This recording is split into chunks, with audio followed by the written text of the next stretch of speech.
I'm Tim, I'm with SailMate. I'm here with David. He's been redoing his deck with the Teak deck systems, and we wanted to talk through the procedure and some of the tools and tips and tricks that he's learned. And how many hours, David?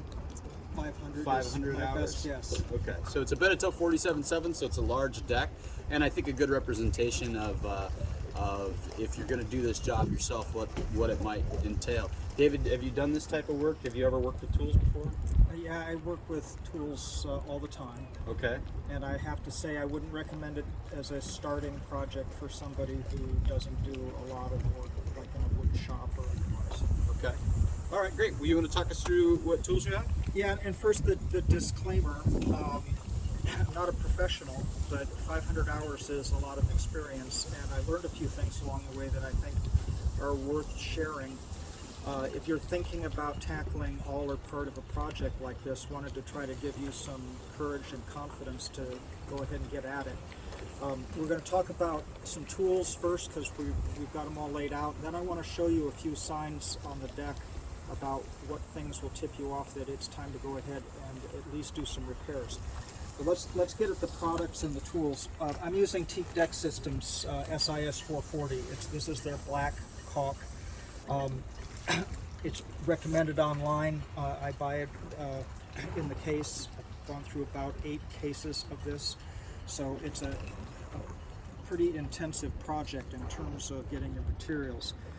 There's one tool above all the others that you just have to have, and this is the reefing tool that Teak deck systems provides. This has got 500 hours on this tool and still works just like it did the first day I bought it. I'll show you in a few minutes how it works.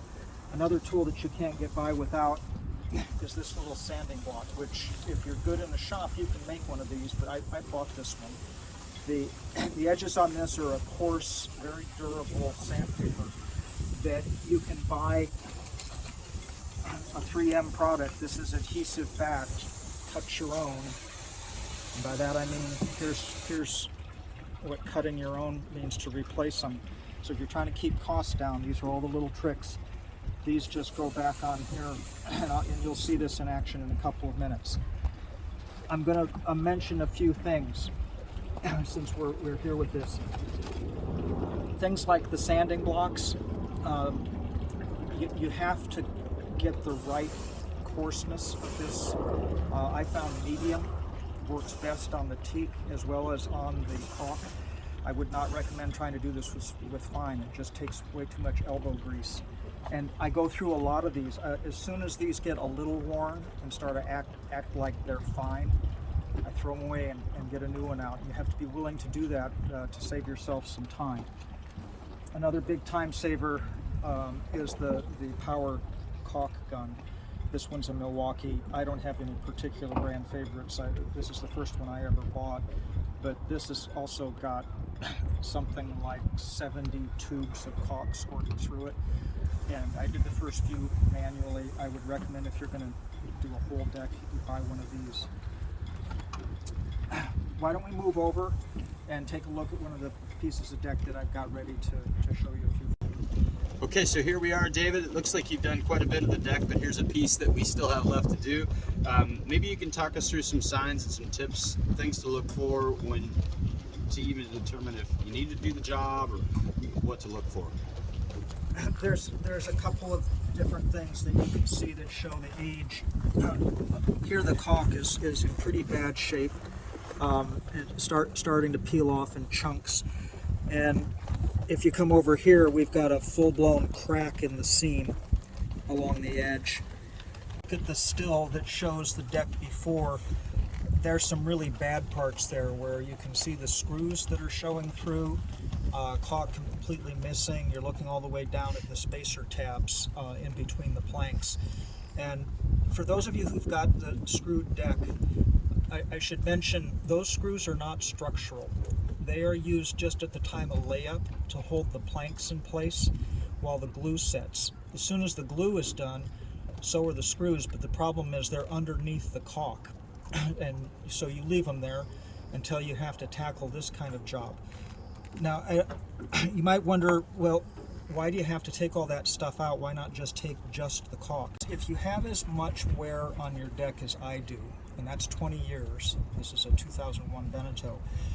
You're not going to have enough height left in the channel to be able to get your caulk to really seat and stay there. And I found as soon as I started opening up the seams, I had to make a decision. I was either going to reef them out completely to go all the way down to the fiberglass underneath, or I was going to have to just tear the deck off and start all over. And I decided to try to salvage this deck. So this is a salvage job on a deck that's pretty worn. If we take a look here, we've got, I've showed you 3 different stages of taking the caulk out. Here's before we've started on it at all. Here's where the caulk has been removed. And here is where we've just gotten the spacer tabs out, but I haven't yet cleaned it up. So I'm going to show you a couple of those moves about how I do them. So I'm just going to score the edge of the caulk right down the teak channel here. And if you're wondering how can you draw such a straight line like that, I'm using the edge of the wood to guide the utility blade. This is the reefing tool I told you about before, and you've got to let it find its own course here. Nice steady gentle pressure to release the caulk first on one side and then on the other. And you can see in general this comes out pretty cleanly. You are going to have problems occasionally where you hit a weak piece of wood that breaks out. And one tip, don't lose those pieces. If they're big enough, you can epoxy them back in and save your edge so that you don't have a void in the wood. These came out nicely, so we don't have any problems there. Back to the utility blade. This is the hardest step for, I think, the entire project in terms of both strength and skill, is scoring the spacer tabs. It's the same move as you start by releasing the caulk, but you've got to apply a lot more pressure, and you're going to have to get down through the wood. It generally takes about 5 passes with the blade to really break that loose. I try to be patient here though, because as you'll see in the next step when we go back to the reefing tool and the hammer, you want this completely released or you're going to end up breaking your wood. So score this until you can feel the fiberglass. And now I'm down on the fiberglass for almost the whole length of it. And now it's released. So both sides have been scored all the way down to the fiberglass. Corners are really important to be careful of, and I would never start right there on the corner until I've chewed away a little bit of the wood behind it first. You'll see it breaks more easily. So I'm going to get started here, and sorry this is going to be noisy.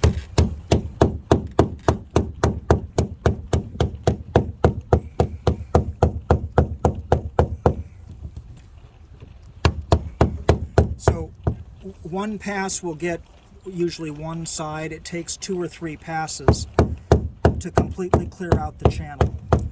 And you can tell by the way it's breaking, the glue isn't even completely adherent here. That's because this is getting water underneath and some of the glue is separating. So as soon as you're done pounding, I do a little cleanup work, just light cleanup work, to begin getting the edges clean. But now I'm going to go back and work on the detail here. I don't know if you can see it in the shadow, but these 2 little marks here, it's a warning sign. That's a staple from underneath.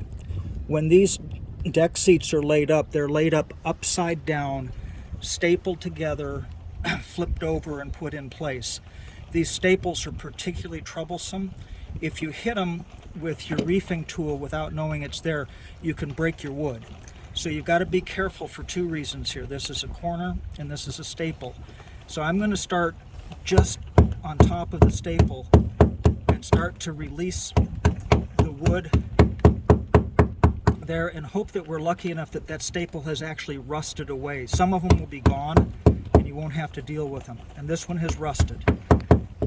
So there is rust down there, and the staple that goes from here to here broke up when I hit it with the reefing tool, but not all of them do. Some of them are still intact, and some of them are going to have to be very carefully teased out, or you can use a small Dremel and just grind the head down slightly if you want to get rid of it. This one is poking up enough I can feel it. Now this edge here, I mentioned corners, you got to be careful. I've released most of that wood now, and I've got my tool right on the edge to be able to break that last piece off. If you don't treat those with respect, you're going to break off some corners. As you're working your way along, knocking out the spacer tabs, you're going to find deck screws like this about every 6 inches, buried down usually at a 45-degree angle deep down in the recess here. They're not that easy to find. They're usually half covered with caulk. You're going to have to take them all out manually. They come out, believe it or not, 99% of the time pretty straightforward. Every once in a while you're going to find screws that are stripped and are difficult. This is where it pays to have had some experience with tough screws in other locations. What I find helps a lot on the ones that are stripped is I use the reefing tool itself to get a grip on the thread and be able to put pressure with the reefing tool. So this is if the screw is in the wood, I set the reefing tool here and I tap it in with the hammer so that it really bites into the thread, and then holding pressure on that, you can usually back the screw out. Sometimes you've got a different kind of problem, which is when they drove the screw, they stripped the head of the screw. Then it helps to have a Dremel with a tiny little blade on it so that you can cut a new groove in the head of these screws. So you've got to be ready for a lot of situations if you are really going to tackle this.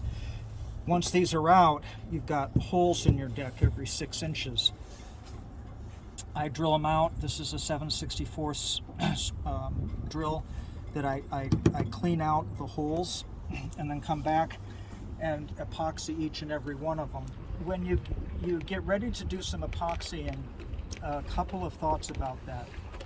For the bigger jobs, I go ahead and use one of the mixing systems where you know it's one pump for each one, mix them up, and that brings up when you find voids under the planks. You're going to find a few planks where when you push down on them, they're floating and they move. You should reattach those as you go.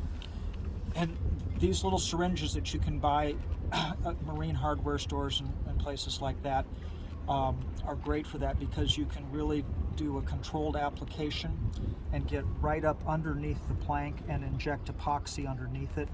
And if you press up and down a little bit, you'll get the epoxy to migrate in and reseat your plank. But I also use this for more commonly for filling the screw holes. I've used 2 different kinds of epoxies. They have different properties. This one comes with its own little injector nozzle, and all you have to do is squirt out the end. It's pretty straightforward. Problem with it, it's a very thin epoxy, and it will run on you, and it'll go right through your hole. If you come back 2 or 3 minutes later, your hole has dripped dry. So you've either got to squirt them a second time and make sure that you've actually sealed your deck holes, or I've come to like this plastic bonder a little better because it's a heavier density and it doesn't run. This, though, doesn't have its own injector, so this is one of those systems where you've got to mix yourself, and it's nice to keep around a little epoxy workstation so you can do this kind of work without getting your deck messed up. I'll squirt some of my 2-part bonder here, mix it up, put some into the syringe, and then go fill all the screw holes.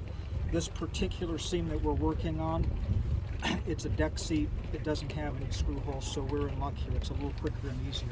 So after you've cleaned this up lightly with the reefing tool, the next thing I do is sand it. And I was reluctant to do that at first, and I was making a mistake, but one of the pros that I get advice from taught me that you want to sand these edges both top and side, and that's going to put what I would call a very light chamfer on the edge. And so I'm going to show you here, holding the block at a 45, a little light action here, right down the groove. So I'm putting a light chamfer on it, and then I'm just going to use the flat edge, smooth the top off a little bit. And I was reluctant to do this because I was afraid I was losing too much of my deck height to be ever using a sanding block. But for finishing these off, you have to be willing to do a little sanding. And then I'm going to run the sanding block down the inside. And we're going to clean up both sides of this channel and get some of that teak that's still adherent with caulk off. Then I'm going to come back, and now that things are pretty smooth, you can do a final cleanup, and you can see off comes the last bit of the caulk here. And I think it's very important to have clean edges here to get the teak and the caulk to have a good seal. And after that last pass with the reefing tool, I check again to make sure we've got all of the caulk out. It comes out pretty well with this tool.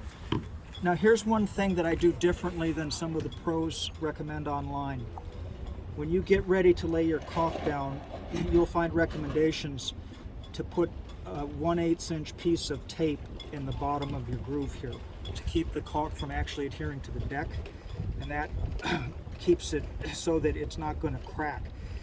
I found that a very difficult step to do and decided to eliminate it. So again, a disclaimer, you're going to have to make your own decision if you want to put that 1/8 inch caulking tape down inside the groove. That would come at this next step. When these decks are laid up in the factory, a common technique is to put caulk over the entire deck without taping it, relying on sanding it to remove the excess caulk. I'm not doing that because I don't have a thick deck anymore, and so I certainly didn't want to use power sander on it. So I'm doing the more time-consuming taping, and I think there's a couple of little steps about even taping that are important. As you lay this edge down, you want to be able to see a little tiny edge of wood here and not let the tape run over the edge like this. This is a mistake right here, because what will happen is you'll prevent the caulk from getting up against the teak here, and when you peel that back out after caulking, it's going to leave a void right along the edge, and you're going to have to come back and re-caulk that seam. Leaving the wood edge slightly showing here is not a problem, because when you come back and razor blade and sand later, this tiny little bit of caulk that's adherent to that edge is going to come right off, and it gives you a very smooth, clean edge. So this is part of making sure that you overfill the caulk on the seam, not underfill it. Now I've got one all set up and ready to go, so why don't we move over and see what it looks like to put some caulk on. I'm ready to do the fun part. I think of this just like in painting, where the prep is the real work and the more time consuming, and in the end makes probably the most difference, and then you get the roller out and you get to paint. So putting the caulk down turns out to be the quickest and maybe the most satisfying, because it's your reward for a lot of hard work. And I'm going to run this seam that we've got prepared. You won't be able to see probably over the edge, but you'll be able to see in a minute. And the key here when you're using a caulk gun is to overfill the seam. And this is also a payoff for why should you sand those edges. When you're running your caulk gun, if you've got a lot of rough edges, you're going to find it starts and stops and starts and stops over and over again, and you get overfills and underfills. A nice smooth edge is much easier to fill with the caulk gun. And I'm intentionally squirting in enough to have it shoot up over the top and be a little bit proud. And we're going to scrape that off with the squeegee in a minute. And you can see I'm not worrying about whether I stop in order to move on these long seams. We're going to shoot some excess caulk anyway. Nothing about this has to be perfectly smooth right now. There just has to be enough to fill the seam. Finished caulking this entire seam, and I'm going to use a little flexible squeegee now, which is smooth and soft and bendable. And I reuse this, by the way. You see the little dry black caulk on it, but the cutting edge is clean, and that's all that really matters. So I don't use a new one of these every day. I would have been through 100 of these by now. So it takes one long, smooth motion here, and this one I do try to do all in one move. So we're just going to squeeze that off from one end to the other.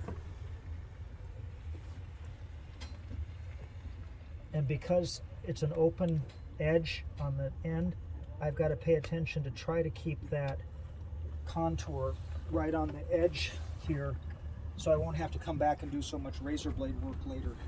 A little bit of the detail work, which is razor blade and sanding for the most part. And you can see here a seam that after I did the long seams, I came and I partially finished them. I came back and separately filled the short seam here, but now that's got to be trimmed up. And so I'm going to use a single edge razor blade. And my advice about these is change them often and make sure they're super sharp, because you want to be able to cut this with as little pressure as possible.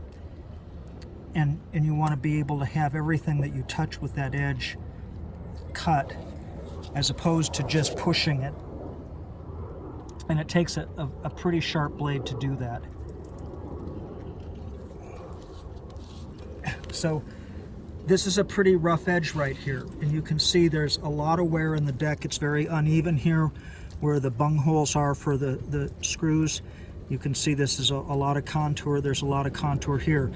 So sanding here is going to be important, and this will go a long ways towards cleaning up the rough spots.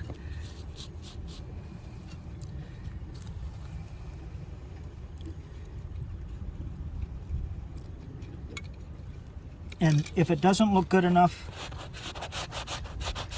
to meet your satisfaction, I wouldn't be afraid to redo one of these. And I've redone quite a few when I couldn't get them really polished up the way I wanted. This one is close, but I'm not that happy with this. And let me show you down here, a little further on the deck, another place that I would do again. This has a void right here where the caulk was underfilled. This shows how bad underfilling can be, and there's only one way to fix that, and that's to redo it. And I'll just show you a couple of the steps here. I use an X-Acto blade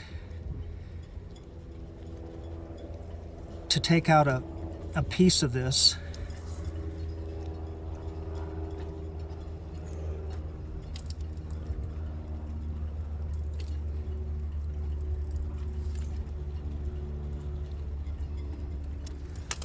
So that you won't have a real thin layer on the top without a grip.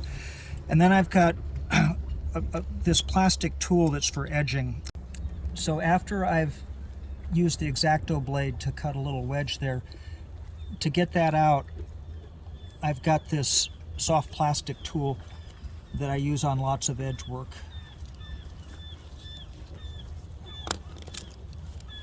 And we can get this ready to re-caulk.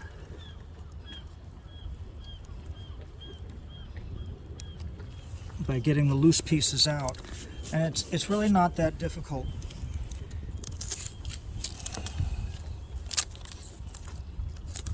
You just retape your edge.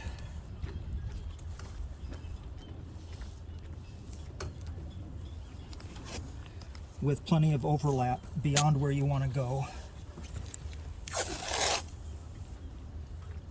And I'm including some minor defects here that I'm no longer happy with, some of my earlier work.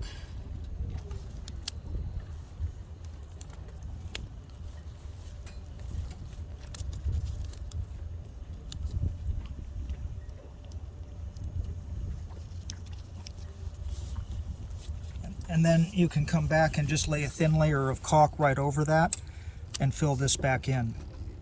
And then final edge will be sanding. On the long seams, you've got one other chore to do, and that is to clean up the edges where the tape pulls off. This is what they'll look like after you take the tape off. And actually, this is a good one to show. That's a mistake right there, where the tape was too far wrapped over. And I mentioned earlier in the video what'll happen is you'll get a little void right along the edge, and that shows if your tape is too far onto the wood.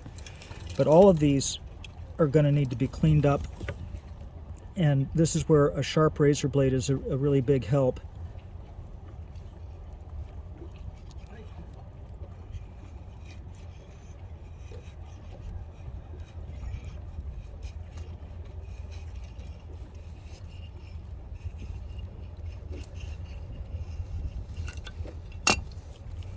That one we're going to do over.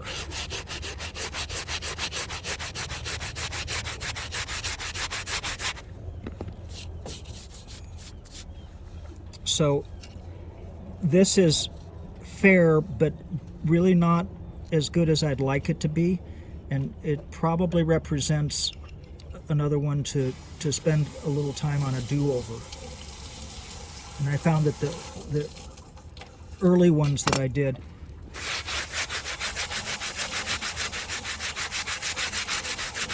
need a lot more attention than the ones that I did later in the course of this project.